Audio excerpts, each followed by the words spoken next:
বিসমিল্লাহির রহমানির রহিম। প্রিয় এলাকাবাসী, আসসালামু আলাইকুম। আজকের এই পবিত্র মাহে রমজান মাসে আমরা সকল ধর্মপ্রাণ মুসলমান ভাইরা যে যেখানে অবস্থান করি না কেন বিশ্বের বুকে সকলেই সকলের অবস্থান থেকে ইবাদত বন্দেগী করব, ভালো কাজ করব, অন্যায় থেকে দূরে থাকব, অন্যায়কে ঘৃণা করব, পাপ কাজের সাথে কোনো সময় আপোষ করব না। আমরা আমাদের জীবনকে সঠিকভাবে গড়ার লক্ষ্যে এই মাহে রমজান মাসে বেশি বেশি করে ইবাদত করব, দান সদকা করব।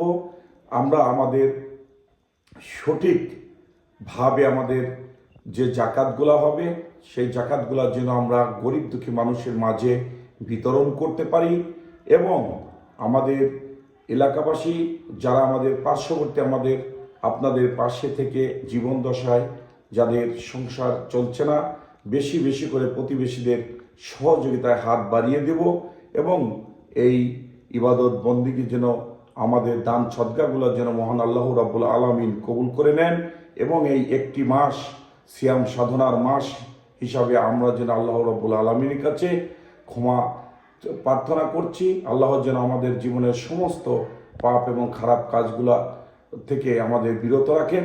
আমরা যেমন সঠিকভাবে আল্লাহ রাব্বুল আলামিনের রাস্তায় চলতে পারি এবং এক মাস সিয়াম সাধনার মাধ্যমে আমরা আমাদের জীবনকে নতুন করে গড়ে তুলতে পারি। সকলের প্রতি উদাত্ত আহ্বান জানিয়ে এখানে শেষ করছি। আসসালামু আলাইকুম রহমতুল্লাহ।